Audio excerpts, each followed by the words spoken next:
A biologia evolui como todas as outras ciências, e um avanço que vem acontecendo nesse ramo são as células-tronco. São células capazes de autorrenovação e diferenciação em muitas categorias de células. Elas também podem se dividir e se transformar em outros tipos de células. Um outro fator fantástico é que as células-tronco podem ser programadas para desenvolver funções específicas, tendo em vista que ainda não possuem uma especialização.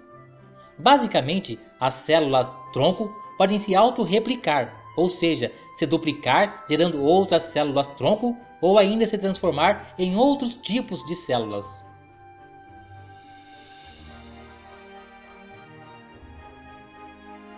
Podemos dizer que existem três principais tipos de células-tronco: as embrionárias e as adultas.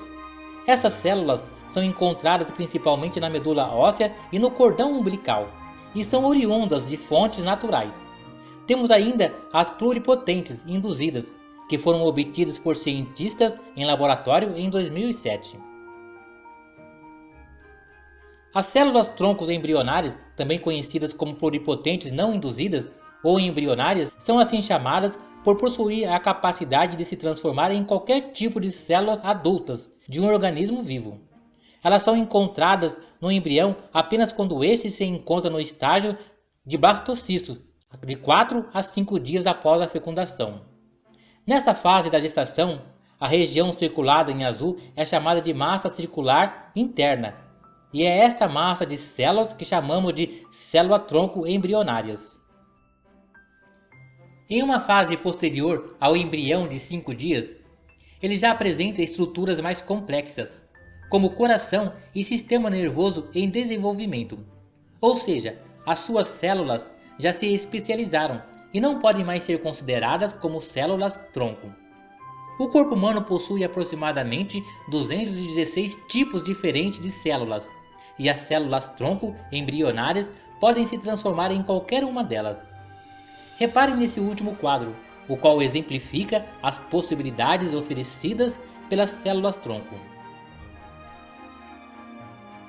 Na fase adulta, as células-tronco encontram-se principalmente na medula óssea e no sangue do cordão umbilical. Mas cada órgão do nosso corpo possui um pouco de células-tronco para poder renovar as células ao longo da nossa vida. Elas podem se dividir para gerar uma célula nova ou outra diferenciada. As células-tronco adultas são chamadas de multipotentes por serem menos versáteis que as embrionárias. As primeiras células-tronco humanas induzidas foram produzidas em 2007, a partir da pele, e tem sido daí que são retiradas as células para reprogramação. Mesmo que teoricamente, qualquer tecido do corpo pode ser reprogramado. O processo de reprogramação se dá através da inserção de um vírus contendo 4 genes. Estes genes se inserem no DNA da célula adulta, como por exemplo uma da pele, e reprograma o código genético. Com este novo programa, as células voltam ao estágio de uma célula-tronco embrionária e possuem características de autorrenovação e capacidade de se diferenciarem em qualquer tecido. Essas células são chamadas de células-tronco de pluripotência induzida.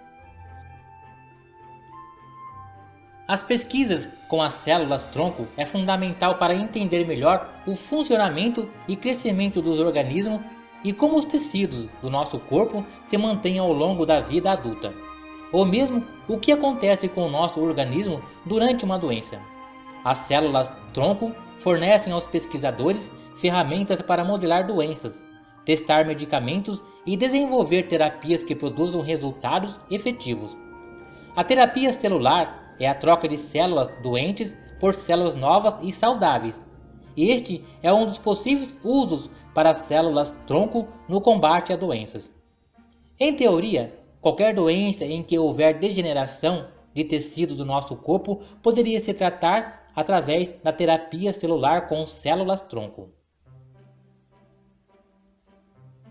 Mesmo com os resultados de testes sendo positivos, ou pelo menos promissores, as pesquisas de células-tronco e suas aplicações para tratar doenças ainda estão em estágio inicial.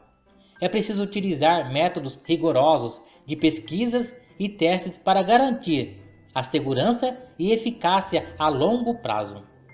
Quando as células-tronco são encontradas e isoladas, é necessário proporcionar as condições ideais para que elas possam se diferenciar e se transformar nas células específicas necessárias no tratamento escolhido.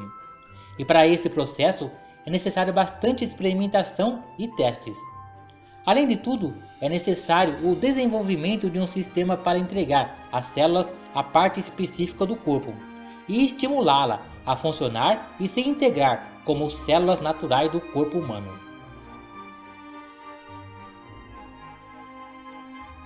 Um forte abraço a todos. Deixem uma curtida nesse vídeo e compartilhem o mesmo para que essas informações possam alcançar o maior número de pessoas.